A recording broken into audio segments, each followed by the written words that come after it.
Unity. Sir, I stand to oppose the Government of National Capital Territory of Delhi Amendment Bill 2023. Sir, let us deal with Article 123. In 2017, Supreme Court in Krishna Kumar held that the ordinance cannot be made to serve an oblique purpose. An ordinance cannot be made to perpetrate a fraud on the constitutional process and to achieve a purportedly oblique purpose. Supreme Court has repeatedly stated ordinance making powers are not routine legislative powers and are supposed to be used solely in emergent situations. The word that has been used by Supreme Court in terms of ordinance is necessity and immediate action, which indicate that ordinance making powers are not to be used on mere whims. This is what this government has done. The court held that where ordinance making powers is based on extraneous grounds and the purpose of ordinance was to perpetrate a constitutional fraud, the courts will interfere and strike down such ordinance. I hope that third time again you lose this case to Supreme Court. What was this ordinance if not petty politics, sir? In the garb of lawmaking within 8 days of Supreme Court judgment, the purpose was mala fide because it snatched the mandate of the electorate and gave it to an unelected civil servant. This is constitutional fraud being perpetrated in broad daylight. Sir, may I give you an example of what the government proposes to do? Sir, you are a very seasoned politician, a senior politician. Look at section 45I4. It requires that before issuing any order, a minister must submit his proposal to Chief Secretary, Chief Minister and Lieutenant Governor.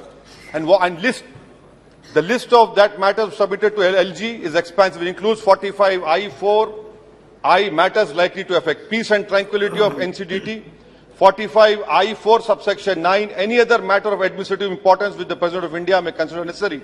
This basically means that before doing anything at all, the ministers will have to seek the permission of Shri Amit Shah. What use having a minister at all? Similarly, sir, let us look at section 45J subsection 3, which places a duty on the Secretary to Council of Ministers to bypass the CM and inform the LG. Similar clause 4 of 45J4 requires the department secretaries to determine that something is likely to cause controversy with the central government, Supreme Court, other state High Court. Once they have determined it, they are required to report to LG. The CM is a showpiece. He's a showboy over there. Now, section 45J subsection 5, the Chief Secretary is required to ignore the order of the CM Minister, report to LG anything he determines the violation of the Act. Violation of the Act, you go to court. And that is why we have in our Constitution article, sir, you want to speak? Please. Sir, that is why in our Constitution we have Article 311. Every legislation says that if a civil servant does an act in good faith, he is protected. But you are saying that, oh, if you should determine what is violation, then why do we have courts? Let us go close down the courts. Sir, another example I want to give you. In the recital to the ordinance says that ordinance wants to ensure that the will of the officer of GNCD is represented. Sir, officers have no will of their own. The only will that matters in our democracy is the will of the people that is expressed through elections. This bill which you have brought is horrible, absurd, sir. I mean, this is patently absurd and horrible. Now, sir, it violates the principles of federalism. Why I say elected government is being provided for, but the administrative officers under it are answerable to the union government. To an elected appointee. Principle of federalism clearly applies in this. You have an elected government. The elected government decides the policy, not the officials. I can understand the pressure which the ministers are facing, but for God's sake, don't put your pains on other elected governments. In this way, in a blatantly wrong way, sir. Sir, and I want to the Honorable Home Minister is here. He quoted Pandit Nehru. Let me quote what Nehru said in 1930 in Ludhiana State People's Conference in 1939. Nehru said the only final authority and paramount power that we recognize is the will of the people. And then in 1938, our freedom fighters moved a resolution in Haripura stating that the Purna Swaraj, what was that? It meant freedom for all of India, including princely states. The resolution said that the only kind of federation that can be acceptable is one in which states participate as free units, enjoying the same measure of democratic freedom as the rest of India.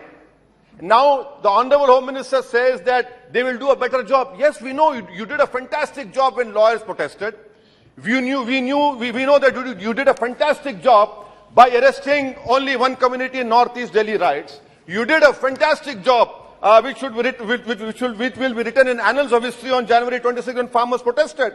So what is the point of taking more responsibility when you cannot discharge these responsibilities? Sir, but at the same time, it is unfortunate that it is a lesson for this Delhi government. You supported the removal of 370. So what goes around comes around. You cannot shout victim now. And sir, I want to know from the Honorable Home Minister replies, Atal Bihari Vajpayee government had tabled a bill in this house for complete statehood. Maybe you were there, sir, at that time. You placed a bill in this house for complete statehood. What is your policy? Why is the government demeaning the dignity of this august house? Take your political fights outside this house. We want to know what is your position on that, sir. And also, sir, please, if you want to end this farce, remove our 69 amendment. Remove this farce. Remove our 69 amendment. No need of that. And lastly, sir, why are you opposing this man? He is your genetically modified product. He came out of your think tank. What went wrong? I'm surprised. We knew that he was your man. He's still your man. Ideologically, he's the more closest to you.